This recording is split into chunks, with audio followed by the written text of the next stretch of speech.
Our heart is an exciting organ. In this animation, we show the picturesque complexity and mechanical simplicity of the human heart.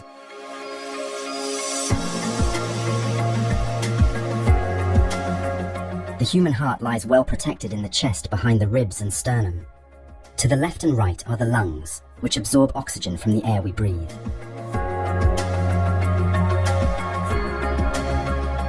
The heart's task is to pump oxygen-poor blood through the lungs, and then transport the oxygen-rich blood, coming from the lungs, into the rest of the body. Let's take a look at the basic anatomy of our heart. Blood enters and exits the heart through several large blood vessels.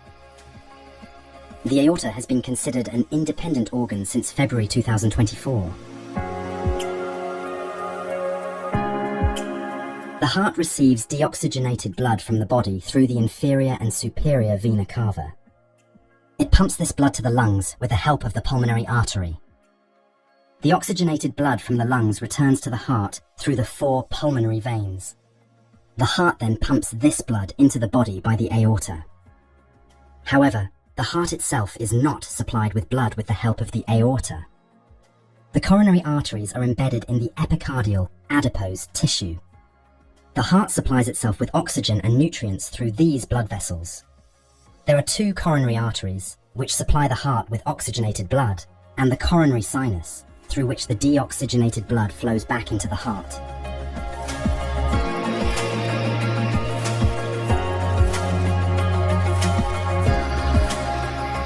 A heart attack can occur when the coronary arteries become blocked, narrowed, or completely obstructed.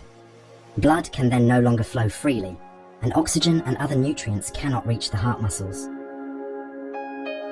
Let's first take a look at the internal structure of the human heart. The coronary arteries just shown originate from the main artery, also known as the aorta. The openings of the arteries are located above or at the aortic valve, which consists of 3 semilunar cusps.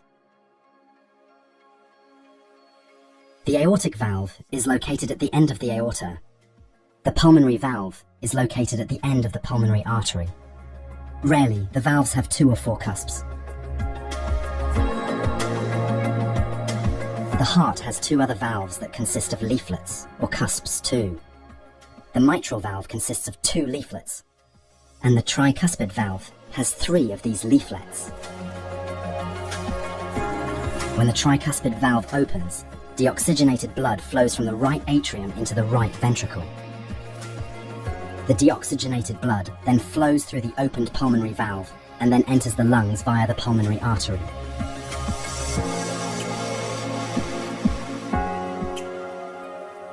The oxygenated blood from the lungs passes from the left atrium into the left ventricle through the mitral valve. When the aortic valve opens, the blood enters the body via the aorta.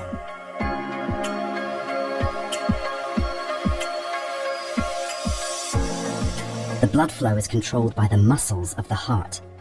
The muscles contract and then relax again. At that point, we show a simplified version of the pumping process. Later, we will describe the process in more detail. When the atria of the heart contract, the atria's space becomes smaller. The resulting pressure causes the blood to push the leaflets towards the ventricles. This allows the blood to be pumped from the atria into the ventricles. When the muscles of the atria contract, the muscles of the ventricles relax. And when the muscles of the ventricles contract, the muscles of the atria relax. The contraction of the ventricular muscles creates high blood pressure, which pushes the leaflets towards the atrium. However, the leaflets have thin fibrous cords that prevent the leaflets from being pushed into the atrium. These chordae tendineae are attached to papillary muscles that contract at the right moment.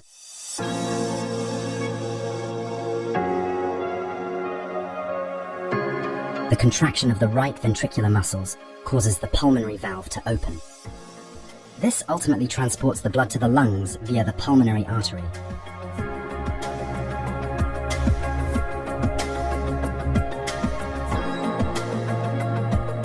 Now let's take a look at the left atrium and the left ventricle.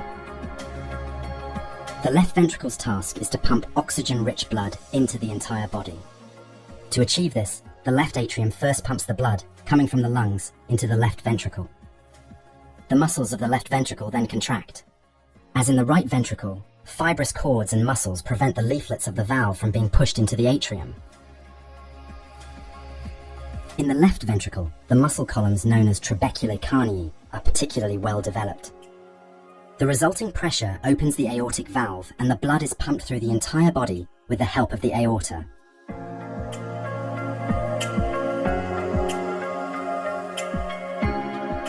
In this simplified illustration, we can clearly see how the blood is pumped through the body's blood vessels. The left ventricle just shown supplies the entire body with oxygen-rich blood via the aorta. Head, abdomen, arms, and legs.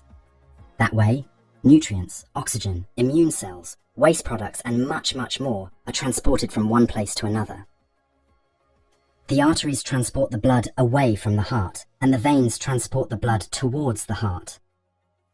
The returning blood then reaches the right atrium of the heart via the inferior and superior vena cava, and from there into the right ventricle.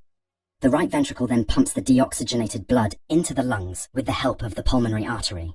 Here, the blood absorbs oxygen, enters the left atrium, and finally returns to the left ventricle and the aorta. The anatomy and function of the lungs can be seen in the colourful animation on this channel. As the pulmonary circulation is short, but the systemic circulation is long, the heart chambers require muscles of different strengths. For this reason, the right ventricle has a much thinner muscle layer than the left ventricle. The interventricular septum of the heart, which separates the left and right ventricles, also consists of strong muscles. The atria have muscles too. The fine parallel muscular ridges, which scientists refer to as pectinate muscles, can be found particularly in the right atrium. In contrast, the left atrium with its atrial appendage has more of a smooth structure. As we have previously only shown a simplified cardiac cycle, we will now take a look at the actual process showing the right side of the heart. The muscles of the atrium and ventricle are relaxed. The tricuspid valve is open. The pulmonary artery is closed through the pulmonary valve. Contracting the atrial muscles initiates atrial systole, which pushes blood from the atrium into the ventricle.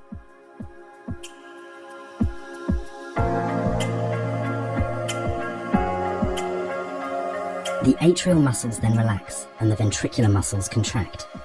The resulting pressure closes the tricuspid valve. The ventricular muscles contract further and increase the pressure, opening the pulmonary valve and forcing the blood into the pulmonary artery. When the ventricular muscles relax again, the pressure inside the ventricle drops. This causes the pulmonary valve to close, as the pressure in the pulmonary artery is higher than the pressure inside the ventricle. The tricuspid valve opens, allowing blood to flow from the atrium into the ventricle. Now the cycle begins again. The cardiac cycle is generally divided into a diastole and a systole. Diastole refers to the relaxed ventricle filled with blood. Systole, on the other hand, refers to the contracted ventricle, which ejects the blood. Systole is divided into the contraction stage and the ejection stage. Diastole is divided into an early filling stage and a late filling stage.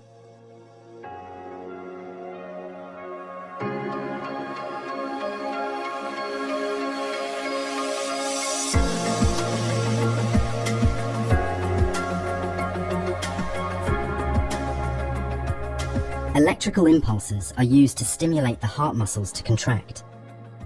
The cells that generate these electrical impulses are known as the sinoatrial node. Special muscle cells, shown here in green, quickly transmit the electrical impulses to the muscle cells of the atria and the atrioventricular node. There is only a narrow connection of muscle cells between the atria and the ventricles, known as the bundle of His. The atrioventricular node transmits the electrical impulses to the right and left bundles through these special muscle cells. Fast-conducting Purkinje fibers originate from the right and left bundles. These Purkinje fibers then transmit the impulses very quickly to the heart muscle cells of the ventricles. The sinoatrial node generates an electrical impulse, which is transmitted through the internodal tracts to the atrial muscles and the atrioventricular node. The AV node transmits the impulse with a time delay to the ventricles through the Purkinje fibers. The sinoatrial node is capable of generating 60 to 80 electrical impulses per minute. If the sinoatrial node fails, the AV node can generate approximately 40 to 60 impulses per minute. If the sinoatrial node and AV node fail, the bundle of His can still produce 20 to 40 impulses. For this reason, we speak of primary, secondary, and tertiary pacemaker cells. Let us now illustrate the path of the impulses in the human heart. The electrical impulses propagate in the atria and cause the muscles to contract, thus pumping the blood into the ventricles. The impulse is transmitted to the muscle cells of the ventricles via the AV node and the bundle of His. This causes the ventricular muscles to contract and pump the blood into the pulmonary artery and the aorta. The heart muscle cells have the special property of being able to transmit the electrical impulses to neighboring muscle cells. However, apart from the bundle of His, there is no connection between the atrial muscles and the ventricular muscles. For this reason, the atria and ventricles can contract at different times. The contraction of the ventricles begins at the apex of the heart. For this reason, the blood is literally squeezed out of the ventricles, similar to a tube of toothpaste that is rolled in from the back to the front.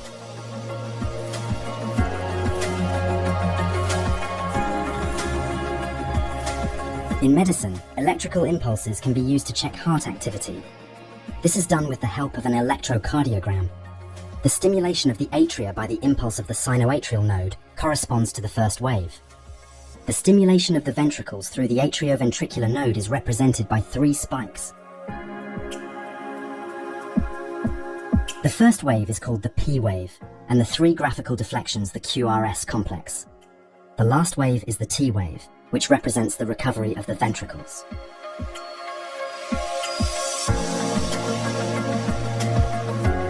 To allow the heart to change shape and size during contractions, it is enclosed in the pericardium. The pericardium consists of a semi-rigid outer layer of dense and loose connective tissue. A smooth layer is attached to this outer layer. Another smooth layer covers the heart. In humans, there is about 10 to 15 milliliters of fluid between the 2 layers, which serves as a lubricant. This allows the heart to change its shape and size in the pericardium without causing strong friction on the heart